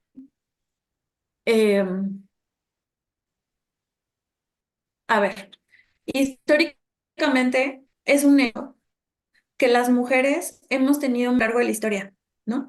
Por las propias desigualdades estructurales, sociales, políticas y económicas que tenemos entre los géneros. Entonces, las mujeres han incursionado, entre comillas, tarde en muchas formas artísticas con respecto a los hombres, porque históricamente no tenían las posibilidades de entrar a los espacios de creación, ¿no? Tanto en la literatura, como en la pintura, como en la arquitectura, como en el cine, lo que quieras, ¿no? Entonces, en ese sentido, eh, no es que haya como un desfase temporal, sino que dentro de nuestra propia genealogía de mujeres escritoras, contamos con recursos diferentes y contamos con referentes masculinos de cómo debe ser una producción artística, porque han sido los hombres históricamente los que han dominado ese espacio artístico, en este caso el de la producción literaria. Entonces es muy obvio que al momento de querer escribir y retratar un personaje femenino, vamos a cumplir con ciertos estándares de esos referentes masculinos que tenemos. Entonces, si vemos, por ejemplo, la historia de la escritura de las mujeres en México, pues podemos ver que en los 20s, 30s, los personajes femeninos pues, pues eran muchísimo más, no sé, que están resistiendo a las violencias de una forma quizá no tan confrontativa, ¿no? Como lo que mencionaba de Inés Arredondo. Y después en los 80s tenemos personajes femeninos que son muchísimo más rebeldes, más confrontativas, eh, Arráncame la vida, de Ángeles Mastretta, por poner un ejemplo, ¿no? O sea, y ahora, siglo XXI, podemos ver personajes femeninos muy distintos, ¿no? Y también Eh, lo femenino también es radicalmente distinto. Lo sí, la femenino en concepción de lo que sí, es femenino cambia. Ujú. mucho más amplia. Claro, entonces, por eso creo que este tipo de críticas de no se puede hacer una lectura feminista de obras en donde los personajes femeninos terminan con destinos desgraciados es errónea, porque no considera las situaciones de producción literaria de las mujeres de ese momento, ni las condiciones sociales que tenían las autoras, ni la propia evolución de la genealogía de escritoras femeninas. Bueno, y además con todo respeto, si no te consideras feminista, ¿con qué potestad opinas sobre si algo es feminista o no es feminista, no? Porque Sí, yo creo que una autora puede no considerarse feminista a sí misma y tal vez no serlo, pero eso lo decide el feminismo. Es decir, si una obra artística le sirve al feminismo, esa obra será feminista, independientemente de las, no sé, de la postura de la autora, creo yo. No sé si, claro, Si Elena Garro se hubiera declarado feminista, ni siquiera no creo. Virginia Woolf. Claro, porque sí, o sea, más son Espera. como categorías muy modernas que no como quizá en los momentos de ese... Es que se está cortando mucho.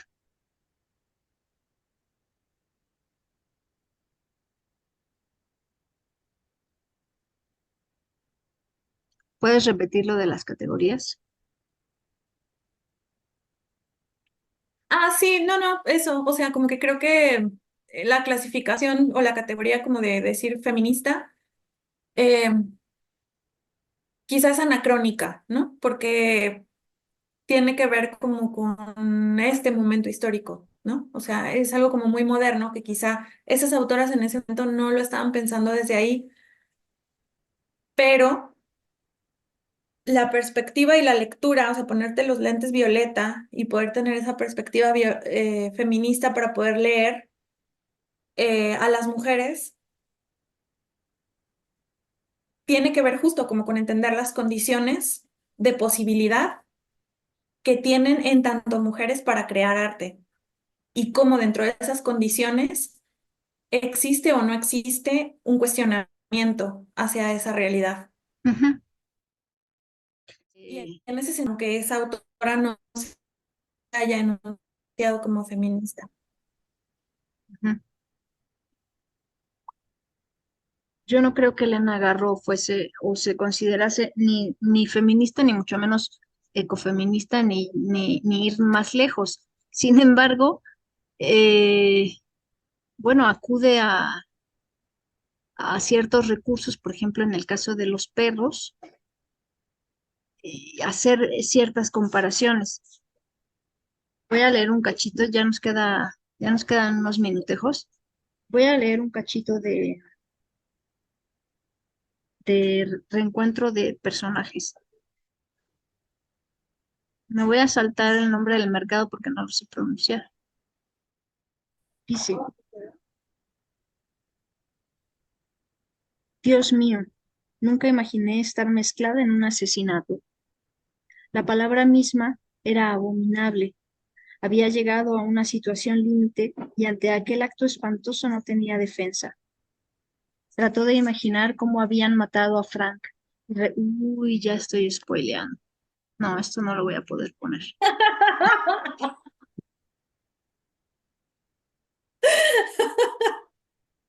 Se me cortó la inspiración. Pero ¿qué tiene? En la literatura no hay spoilers.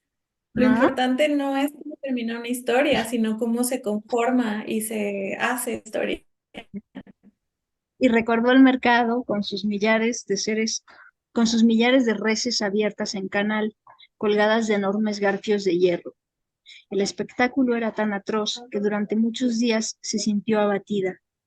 Después de aquella visita le parecieron normales los campos de exterminio. ¿Acaso aquellas galerías colmadas de cadáveres de animales asesinados no justificaban el crimen cometido contra el hombre? Somos fieras, se dijo, y agregó, no, pobres fieras, no existe la palabra que pueda clasificarnos. Bueno, como este pasaje hay otros en este mismo texto y en otros. Te quiero preguntar ahora, mm, ya tampoco se puede hablar de feminismo como una cosa, ¿no? Hay feminismos, hay muchos feminismos y muchas discusiones, diálogos, encuentros y desencuentros. Eh,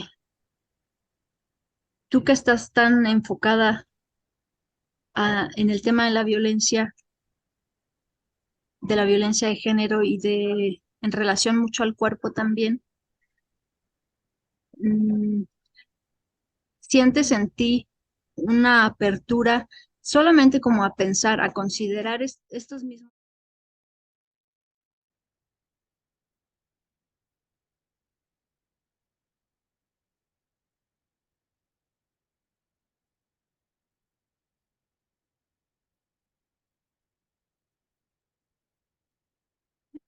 No me dejan hablar, prima. Te iba a interrumpir para decir que ya solo quedaba menos de un minuto y estaba ahí como alertando, pero Ah, bueno, estás muy inspirado. No puedo interrumpirte. sí, bueno, hay feminismos que aspiran a incluir a las hembras de otras especies, ¿no? No nada más a la humana. Hay mucha discusión. ¿Alguna vez se te ha ocurrido pensar en eso? Lo digo porque además yo lo veo mucho, por ejemplo, en la literatura, que probablemente Elena Garro pues no se ponía a pensar en eso como un tema aparte o como un tema que tuviera que ver con el feminismo, pero son metáforas que aparecen una y otra vez y que están relacionadas con la violencia y directamente con una violencia ejercida desde arriba, desde el patriarcado. O sea, la pregunta es, Sí, ¿sientes que podría llegar a interesarte pensarlo como feminista? o sea, tu pregunta es si se puede realizar un análisis a la obra de Elena Garro desde una perspectiva feminista antiespecista. No, o sea, como estamos hablando de Elena Garro y como he encontrado ejemplos en su literatura, pues como que la uso de pretexto para preguntarte a ti.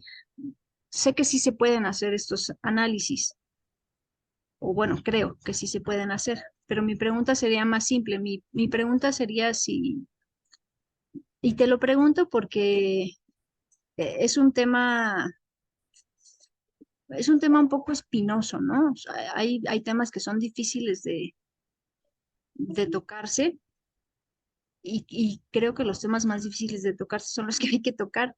Hay que tocarlos con cuidado, pero sí creo que hay que tocarlos y hay que tocarlos pues entre nosotras además. Eh, tú, tú, Chantal Aguilar, como feminista, ¿tendrías una disposición en algún momento a pensarlo, a pensar el tema?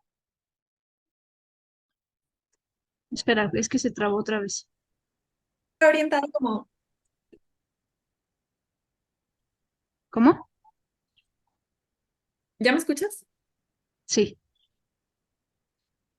Lo que me perdí un poco es si tu pregunta va enfocada a si yo como dentro de mi vida y mi activismo y lo que sea, si estoy como abierta a pensarlo, sí. o O dirías, no, esto si no, lo pienso no es de mi interés o no tiene que ver. para la obra o para el análisis. Sí, por eso no. No, no, no, no estoy hablando Sí, ahora ni de tu tesis, ah, ok. ni de Elena Garro, ni de ninguna autora, sino tú, como persona y como mujer feminista Ya. que eres y que te dedicas al tema de la violencia y del cuerpo y demás, eso, si tú estarías abierta a decir, bueno, vamos a ver si sí tiene que ver esto, si sí le compete al feminismo o si no, o si se lo dejamos a los animalistas, nada más. O sea, como si sí Creo que sí tiene que compete al ver. feminismo. Ujú. Creo que sí le compete al feminismo. Creo que es un tema que además no es nuevo. O sea, tiene muchos, muchos años dentro de la agenda, como de la agenda feminista, específicamente desde esta corriente ecofeminista y antiespecista. Y creo que es un tema que le compete en el sentido de que más allá como de un análisis o especulaciones, ¿cómo llamarlo? Emocionales o espirituales o como le quieras llamar a esa como alianza, eh, creo que más bien desde como yo lo entiendo o como me interesa, es el punto de partida del sistema capitalista que explota los cuerpos, ¿no? Explota los cuerpos de las mujeres y explota también los cuerpos animales. En ese sentido, creo que es un objetivo del feminismo poder también estar desarrollando estos temas y pensarlos porque vivimos en un sistema capitalista, neoliberal, que está constantemente explotándonos para fines de producción. Eh, y en donde esa producción, esa fuerza productiva, digamos, queda en las manos de los más poderosos, de la clase alta, ¿no? Yo otorgaría un análisis desde ese punto, creo que es como el que más me interesa o que tiene que ver como con mis propios conocimientos, ¿no? Sí, Pero después hay muchas corrientes, que también hay ecofeministas que no son precisamente sexistas o que no tienen como un componente de lucha de clases. Que lo ven más desde una corriente, te digo, como espiritual, ¿no? O sea, por ejemplo, en la India hay corrientes ecofeministas de mujeres que lo ven desde esta vinculación espiritual y religiosa con respecto a sus hermanos animales, ¿no? sí. Entonces, a ver, es que hay de todo. Ok, me doy por satisfecha. Muy bien, es lo importante. Exacto. Bueno, prima, pues te agradezco mucho la concesión y nos vemos el 8M, aunque, o cómo. ¿A qué te refieres? Bueno, a qué vamos a marchar o qué vas a hacer? Ah, claro, yo siempre marcho todos los años. Vente. Sí, obvio. Em, Tengo que revisar la convocatoria, pero desde luego, únete para, para marchar juntas. Nos unimos a algún contingente con mis compañeras. ¿En Lo qué importante andas? es, ¿cómo? ¿En qué andas ahorita? ¿En qué ando? Como con respecto a qué? ¿A la vida? Sí, a todo, o sea, ¿en qué andas trabajando? Ahorita estoy dando asesorías a algunas chicas para la estructuración de su tesis. Em, Estoy trabajando en mi propia tesis para ya sacarme ese pendiente adelante. Y traigo como algunos proyectos también de corrección de estilo. Muy bien. Pues nada, prima. A ver qué sale. Voy a tener que rescatar lo rescatable. Hay unos cachitos que se distorsionaron un poco, Va a estar pero difícil, el trabajo de edición, o sea, yo te mando mis mejores vibras. gracias. Ya te avisaré. Muy bien, pues pásatela muy bien en el Centro Cultural Elena Garro, disfruta. No te voy a decir que te eches otro café porque la verdad el café de ahí no es muy bueno, que digamos, Él es... ya. Pero, ups, sí, pero te puedes dar una vuelta por en la parte de arriba donde están los libros, la parte de género. Este, El Ay, expreso también está bien. tengo ahí como una crítica con respecto a la parte de género de esa librería, como que hay A ver, pocas opciones. ¿Cómo? a ver, aprovecha. Hay pocas opciones latinoamericanas, o sea, como que hay muchos libros en francés y en inglés, pero algunos españoles, pero como que no hay mucha variedad de Latinoamérica con respecto a estudios de género. Pero bueno, es la única crítica, porque creo que los demás espacios, o sea, novela, drama, poesía, están muy chidos. Entonces, date una vuelta y disfruta Coyoacán y camina, sí. Sí, sí. Ya Es para un buen día. terminar, me puedes acercar a San Conchito de la Portales? San Conchito de la Portales es, para quienes nos estén viendo, nos estén escuchando, San Conchito de la Portales es el dios. Todos- Ya ascendió, Ya ascendió de santo a Dios. No, bueno, ¿cómo lo podemos decir? Es pero nuestra figura, es la sería figura diosa, ¿no? Ya transicionó. también. Es que es muy complicado. O sea, la vida de Conchito es muy complicada, más complicada que la tuya y la mía. O sea, habrá pasado por muchas cosas desde muchachito. Es nuestra figura religiosa. Ujú, de ¿Sí? culto. Figura religiosa para la prima y para mí, figura de culto, ajá, exacto. Entonces, bueno, tiene una historia muy interesante porque San Conchito pertenecía a, a la abuela de Jimena, ¿cierto? Cierto. Y se la regaló. ¿Con qué condiciones? Nunca he sabido eso.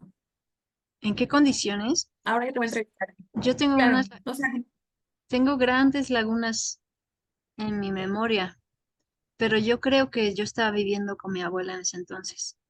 Y ay, pues como sabía que me iba a gustar, yo creo que se imaginó, me lo dio y lo adopté. Y después se fue contigo. Pero lo quiero ver de cerca porque desde acá se ve borroso. sí. Y ya después me lo regaló a mí, la computadora. Bueno, primero tenemos ahí a las muchachonas Ahí sigue. queriéndose. Ajá. Y aquí está San Conchito. ¿Sí se ve Ahora bien? sí. Ay, tienes, Entonces, Conchito, tienes que decir algo. O tú, prima, habla. em, Ahí está. ya hablé mucho, prima. San Conchito, hazme el San- milagrito.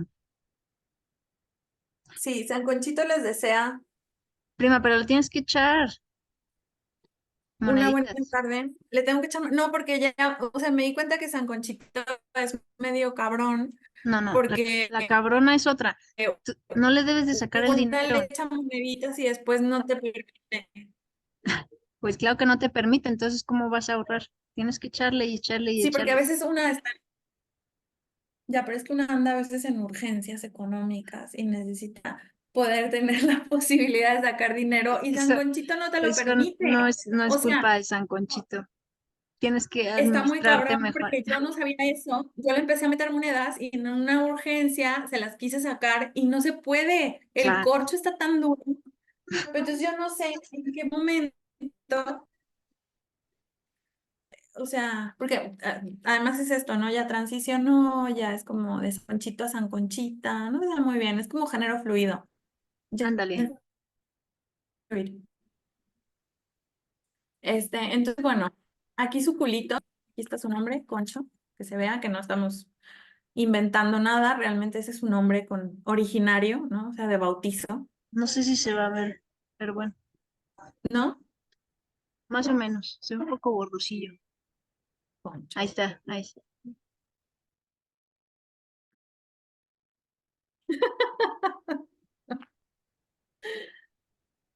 Yujú,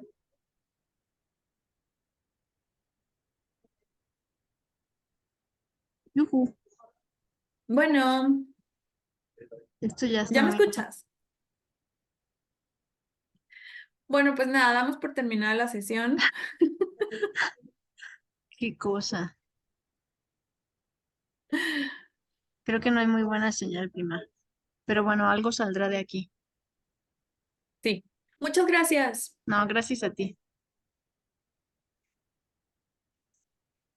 Bye.